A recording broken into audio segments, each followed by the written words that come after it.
Good afternoon, good evening, or for the woman from Hawaii, I guess it may still be good morning. My name's Kevin Haney, and am an alcoholic, and I'm an alcoholic of what is called the doomed and hopeless variety. And I'll explain that in a minute. But I want to thank you for letting me speak today. I'm at my sister's nursing home. My big sister has dementia, so she's off at a concert. And I'm in her living room, and I'm probably going to have to move to the side room if they come back suddenly. But I'm getting to do what we get to do if we get recovery, which is we get to move from being selfish, self-serving parasites to being people who have an opportunity to try to make somebody else's life a little bit better. And powerlessness is the essence of where this whole thing starts. I love my big sister. After my mom died when I was 8, she raised me. And there's nothing I can do to keep her mind from melting like snow in July. But I can come see her every Saturday and have dinner with her. And we talk about the same thing on a 90-second cycle because she doesn't remember what she said 2 minutes ago. And my job is just to try to be nice to her. And I'm 72 years old. It's been 42 years since I put a drink and a drug into me. Soon going to be 43. And my job now is just to try to be as nice as I can. And you know what? That was always my job. But before I got introduced to that possibility, and I had a sponsee who used to say, it's not what we have to do, it's what we get to do. My first sponsor, God rest his soul, his name was Sparky. He had a real, middle-class name, but Sparky was his nickname. And Sparky would say, above all else, be kind. Above all else, be kind. So I started drinking in 8th grade. I went to my buddy Jeff's house, and we had lots of sleepovers.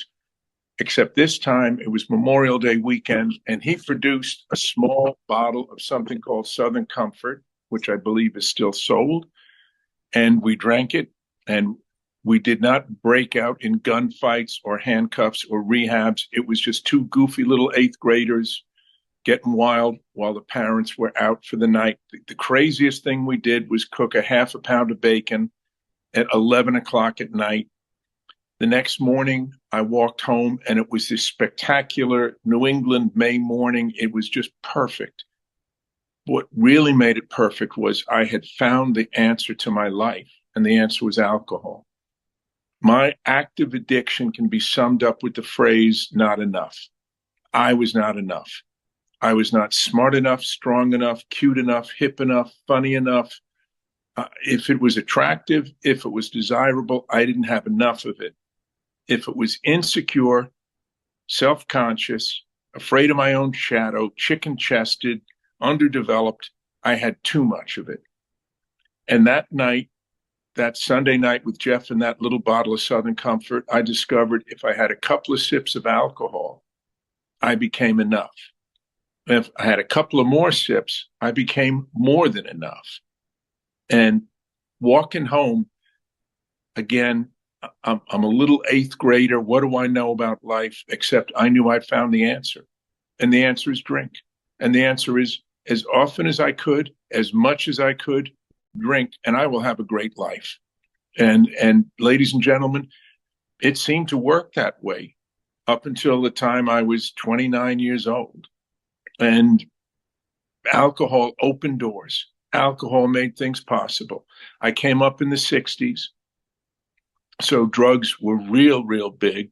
But the problem was when I did drugs, my consciousness got lifted up and I became too aware, too sensitive, too much thinking. And I did not need that. What I needed, I'm looking at the screen, and most of you are young enough that what I'm going to say is going to shock you. There was a time when TV would go to sleep at night. I know you're thinking impossible, but it's true. Ask your grandfathers.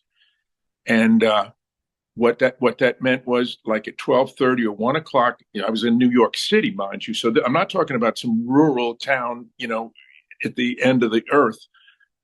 The programming would stop. They would play the Star Spangled Banner, the American national anthem. There would be a flag waving, jets would fly overhead, and then the TV would go gray, and there would be this buzzing noise till 6 o'clock in the morning. That's the high I was looking for. I wanted to unplug.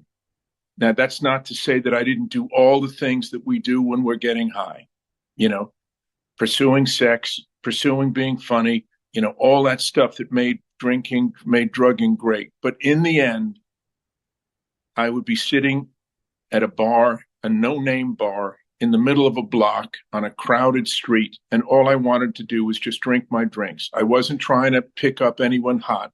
I wasn't trying to be funny. I wasn't trying to be cool. I just wanted, just let me get my drinks in. I'm a working man. I earned the right for this. And it didn't work.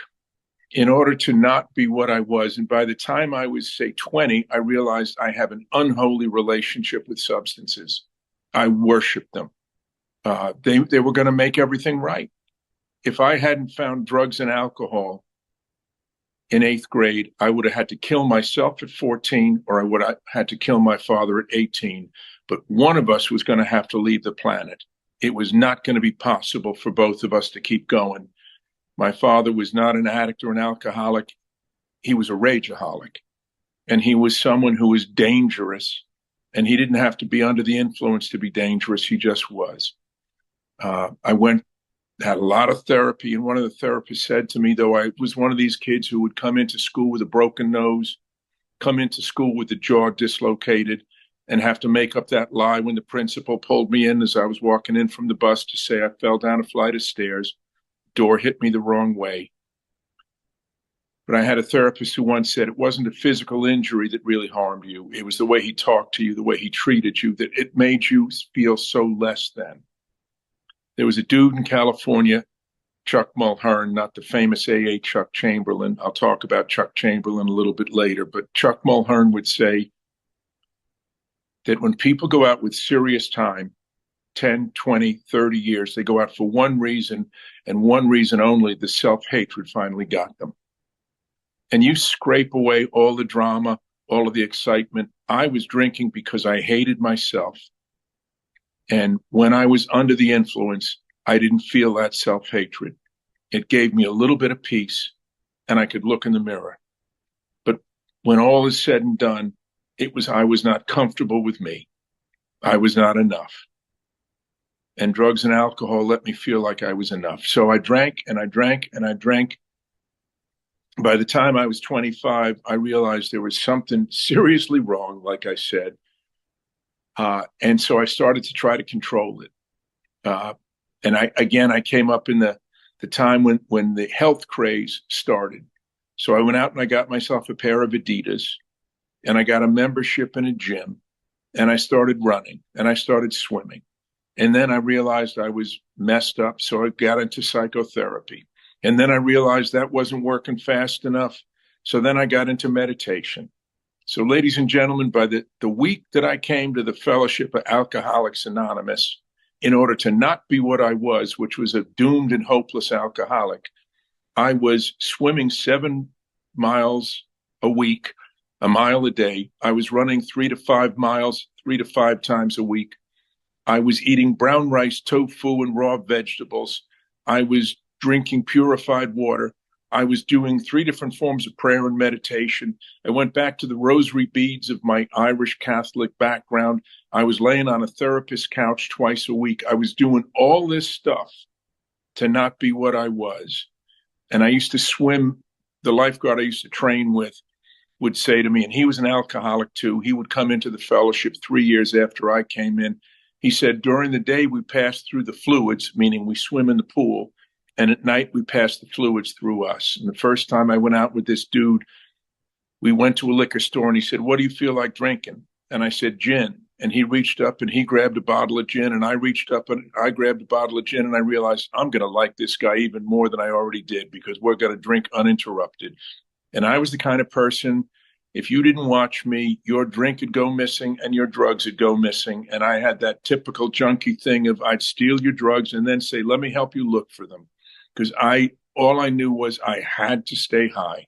And my greatest fear was that I would miss the liquor store door. And I grew up in the state of Connecticut after I was a teenager. And we used to close the liquor stores at 8 o'clock every night. And I cannot tell you how many dinners I sat through with my family watching that clock, knowing by 7:50 I had to be flying out of the house, down the street to the liquor store, or I was going to have some problem. And they didn't open the liquor stores on Sundays, so I had a bigger problem. So pacing and control was a big issue. So like I said, by the time I'm mid-20s, I know I've got a serious problem. And then I went to graduate school to become a social worker. And in social work training, you're in school 3 days a week, 2 days a week, and then you're doing an internship. And my God has a sense of humor. And I just didn't know when to laugh. And my God sent me to a drug and alcohol treatment facility for my internship. I was there about a week, and suddenly I started to wear a jacket and tie every day because I wanted to make sure they remembered to let me out at the end of the day. So my God put me in a rehab. And then my God did something amazing. They said to me one day, you should probably go to the AA meeting with the patients. You would learn a lot.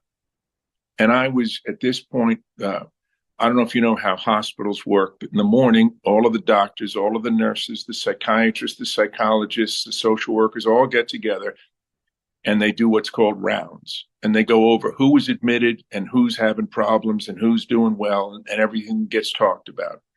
And I would sit there scared out of my mind. I had no idea what they were talking about. It was all over my head.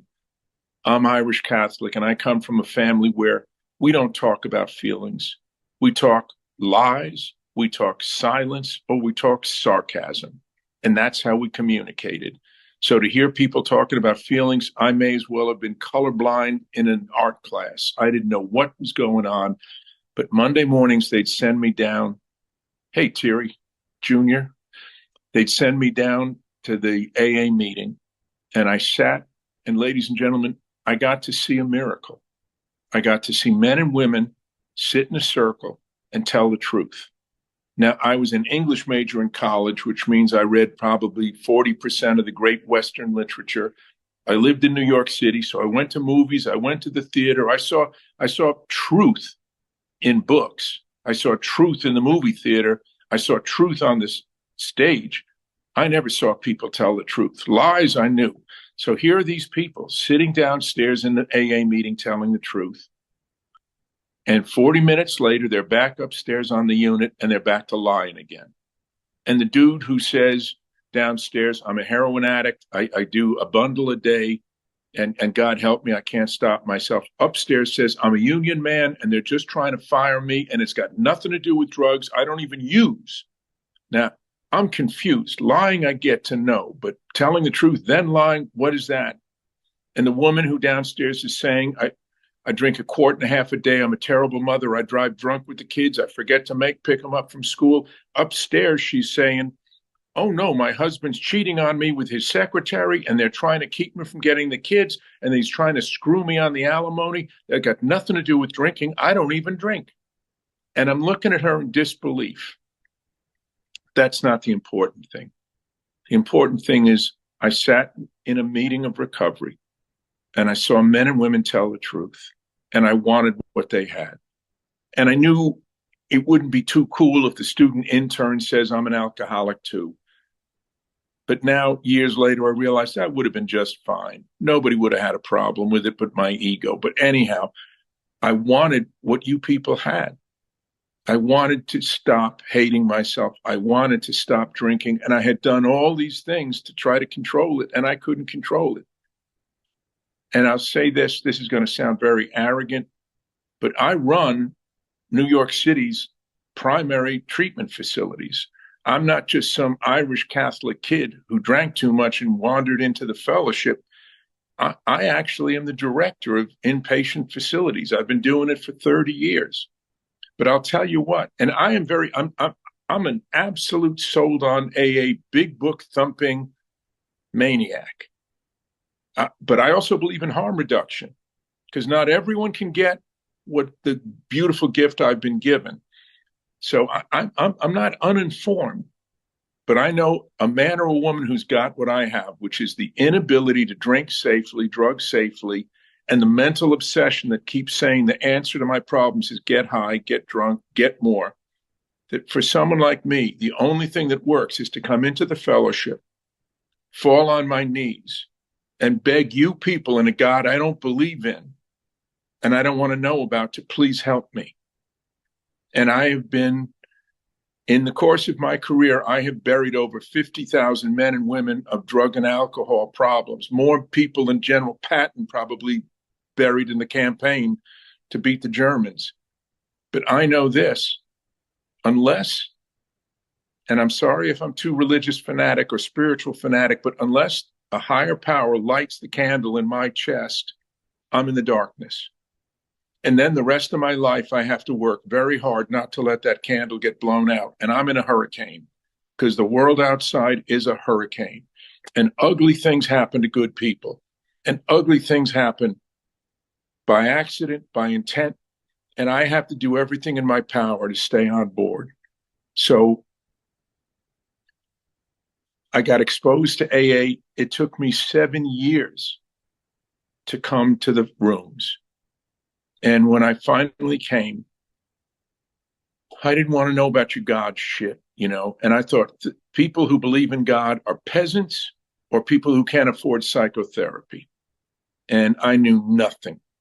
And I was in the rooms 2 years, and I was doing the don't drink and go to meetings. And it took me 6 months to find out, oh, and by the way, the dry goods is not part of recovery program. See, because I invented the marijuana maintenance program back in 1982 when I came into the rooms, which means I would smoke a little. We now call it weed. We called it pot or grass back then. But I would smoke periodically. I would smoke a little bit just to take the edge off. I wasn't looking to get high. I just wanted to take the edge off. And finally, I woke up and I realized if I keep smoking, I'm going to go back to what I really want to go back to. And the little bit of coke I did and the little bit of weed I did, what I realized is unless I give myself 110% to this deal, it's only a matter of time. It's like lighting the fuse on a stick of dynamite. Fuse could be 1 inch long or 6 feet long, but sooner or later it's going to blow everything up. And it took me 2.5 years after I stopped all of the side goods before I could admit in a meeting that my anniversary is not June when I had my last drink. My anniversary is November.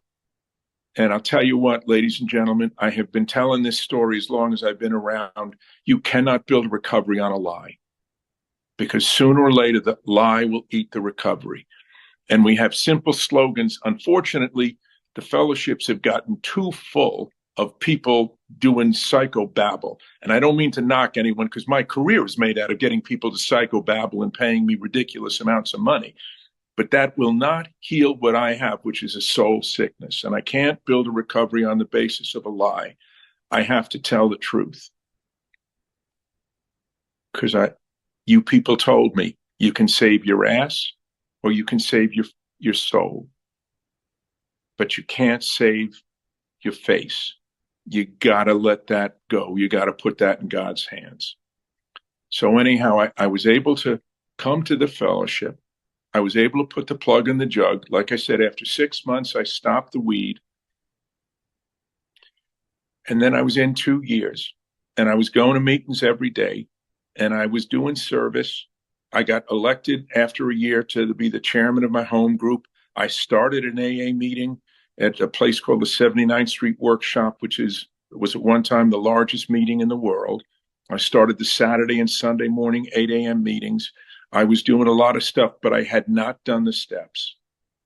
And I got a job on Wall Street in finance. I was going to get rich and famous now. I had everything under control. And I left something I loved I became a whore. I went after the money. And it did not satisfy me. Oh, and on top of it, I was no good at it. And it's a very rejecting, frustrating career. And I woke up one morning in August and I wanted to kill myself. And I went to a meeting and I met a dude who I had known. And he basically became my running pal, my best buddy. He was never formally my sponsor, but he taught me. He started a big book study. There were 4 guys, him and 4 guys.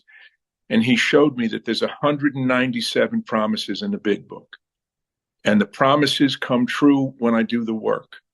But just like drugs and alcohol, if you stop taking in the drugs and you stop taking in the alcohol, you don't get sober, but you stop being high.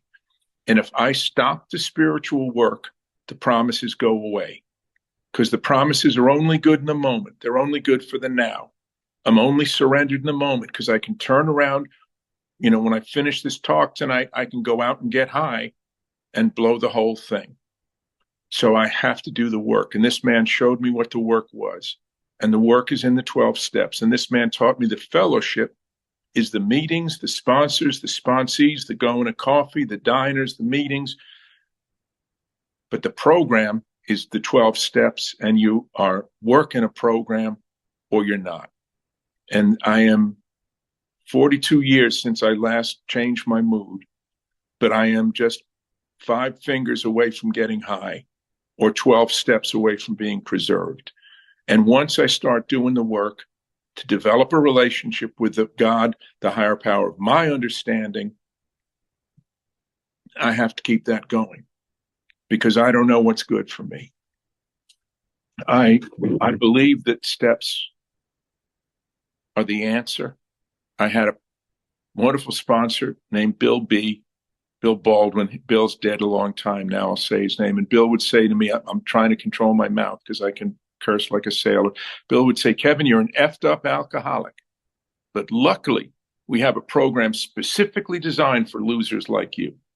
And Bill would tell me, Kevin, the answer to all of your problems is 110% investment in the steps, in the meetings, in service, in being a sponsee and being a sponsor, and the literature and everything you can get. And Bill would tell me, Kevin, a situation, if it's by definition hideous, can be by action joyful if you surrender. And the answer to all of your problems is your ego, Kevin. And it's egocide or suicide. And egocide is the 12 steps over and over. I've got a sponsor now. I've worked with Joe for 9 years. We've never met. It's a woman. She lives somewhere in Texas. And every Saturday morning at 11:30, I'm on the phone with her. She took me through the big book. And now what she expects for me to do is when I call her to review my emotional disturbances and run steps 4 through 9. I had an incident today where I lost my shit and was rude with a sponsee. And she said to me, Kevin, that's what sponsorship is about. We make jackasses of ourselves in front of them and then show them how we work the steps. And she ended the call by saying, are you prepared to make amends to this person? And she said, you don't have to sponsor him again. You can end that. But you need to make amends for your rudeness because you were driven by fear and anger. I believe that the answer to all of my problems is 110% investment in this program, in this fellowship. There's a saying when I came in, I don't know if it's said where you folks live, that there's no musts in AA. Well, I happen to know that there's 92 musts in the first 164 pages of the big book. So anyone who says there's no musts in AA is utterly ignorant of our text. And it says in the foreword that this is our text. Sparky, that first sponsor, used to say to me, Kevin, if you want to pass a course in college, you've got to buy the text. You can't pass it if you don't have the text. And if you have the text, you've got a shot at getting okay.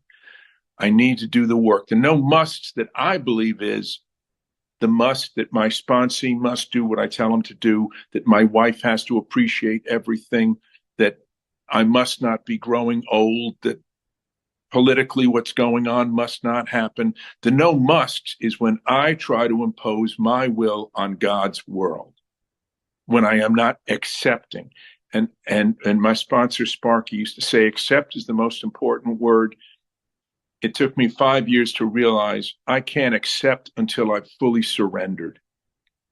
So I must surrender. I'm flat on the mat. I can't get up. If I even try to get up, the disease is going to knock me back down again and loosen my teeth and bloody my nose.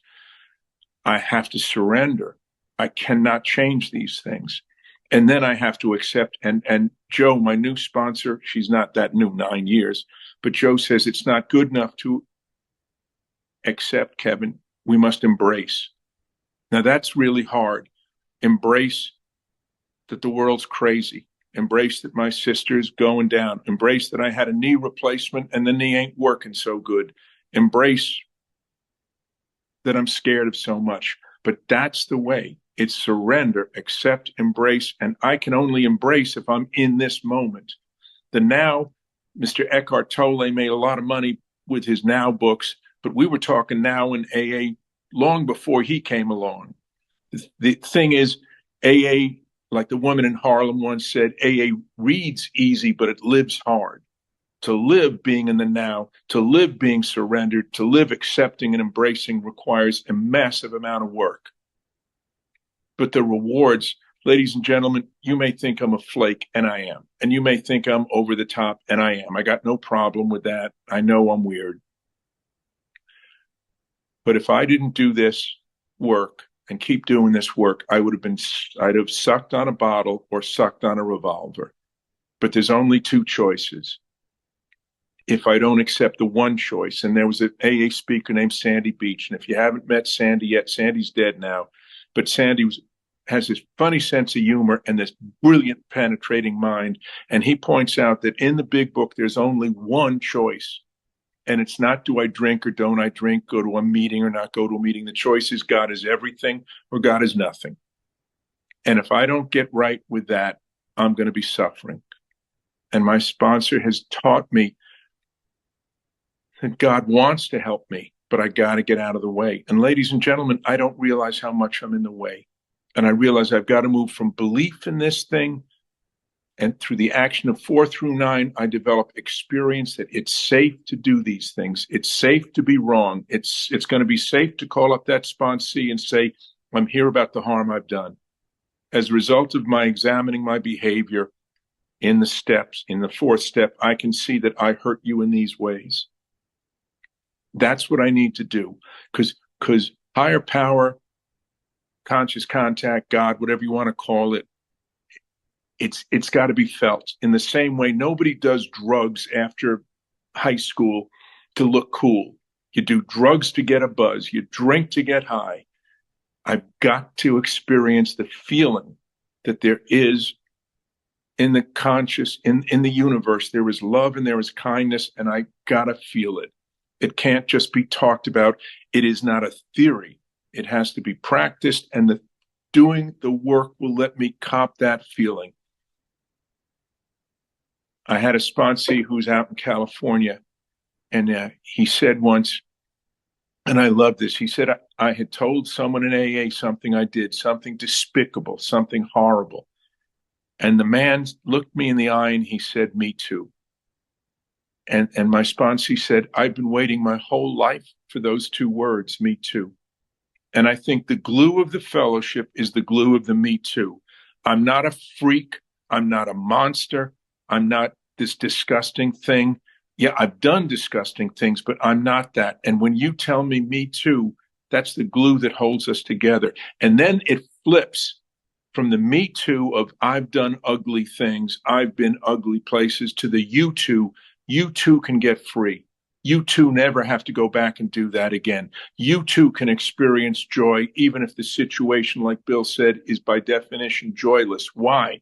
Because, Kevin, you're surrendered enough that it's not that important, that you can let it go.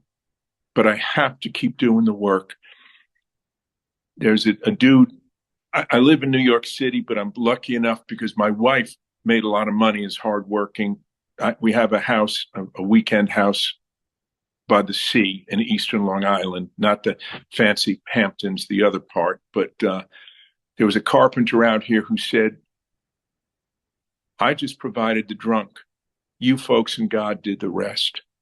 And there was another fellow out here who used to say, the big book's great, but the big book can't walk across the room and put its hands on someone's shoulder and say, how you doing, kid? It's going to be all right. It's all about the fellowship.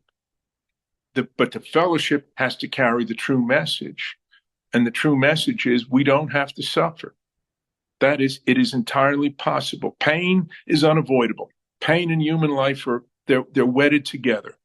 And I was running from pain because I didn't know that there was a way to handle it with dignity and that there was a way to turn it over and have it move from incredible suffering to tolerable pain. In the big book, it says on page 132, we absolutely insist on enjoying life. But I've got to get the ego out of the way because the ego says, oh, no, you don't appreciate me enough. You don't pay me enough. You don't give me enough of the right kind of sex. You don't, fill in the blank. The ego's always screaming it's not getting enough. And it's not getting enough because there's never enough for it. In the big book, it says on 62 or 64 that our problems we see are of our own making. We stop blaming. In my recovery, I have to move from being the victim to seeing that I was the volunteer. I signed up for this shit. And then I have to go further and see, often I'm not merely the volunteer, I'm the perpetrator. I think you can reduce AA down to two-part things. And one of the two-parters is establish a relationship with God and own your part. And I believe that the steps are about cleaning up the garbage so that I can establish the relationship with the God that's deep down inside of me, inside of you, inside of everything. And I have to keep doing that 4 through 9/10. And then I get to move into 11. And I'm a little bit fanatic about this.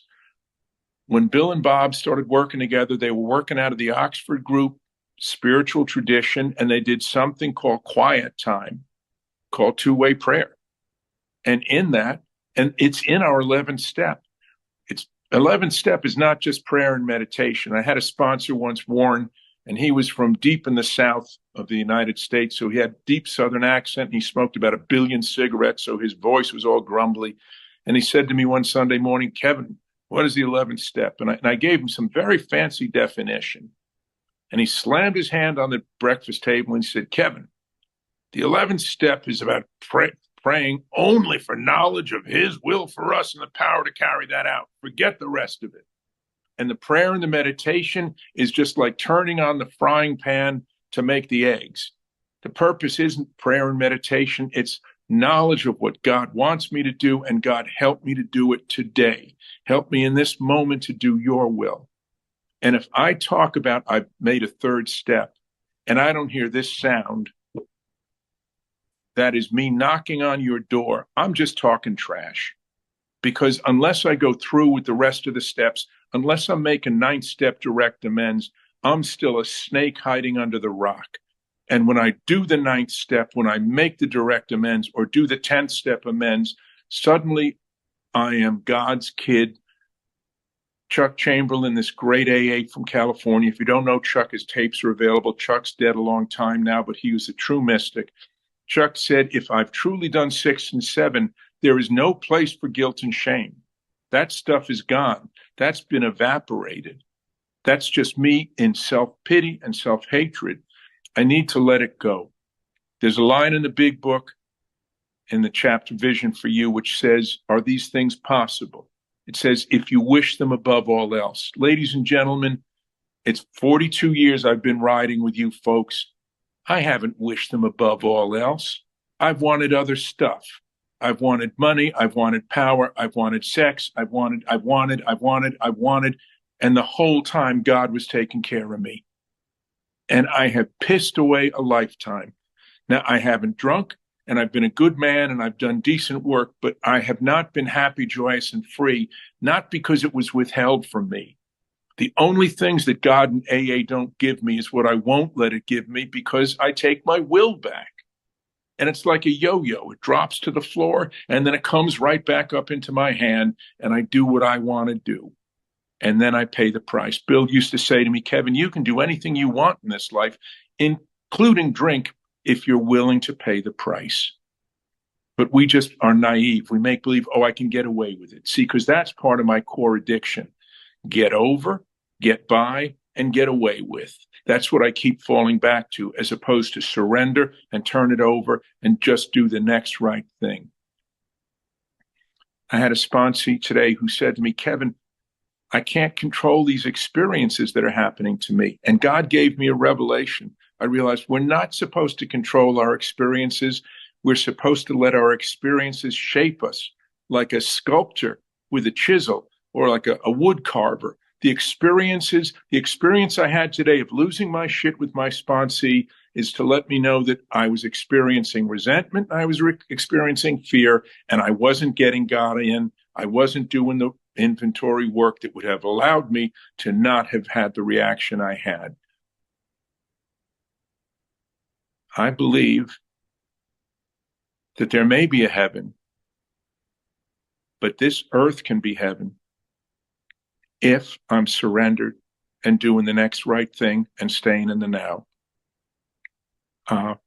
Ladies and gentlemen, I know there's a lot more time, but I would just be mumbling. I'm sorry, Thierry, that I'm shorted out, but I feel as though I've said everything that's most important to say. There are three truths that I know. There is a God. That God loves me. In spite of what my head says, that God loves me, and God has a job for me to do. And if I do that job, Chuck Chamberlain would say it's my job to help God's kids get what they need, which is not what I gave my sponsee this morning. Let's be clear about that.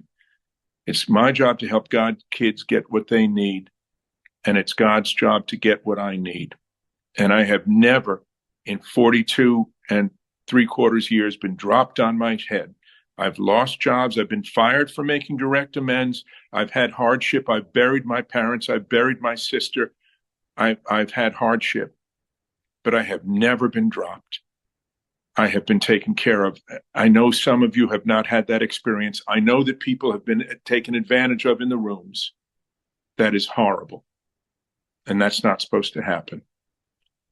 Anyhow, if I've offended anyone with what I've said, I'm very sorry. I get very pumped up and I'm very fanatical. If I have offended anyone, Thierry will give you my number and you can call me and I will speak. I will amend that.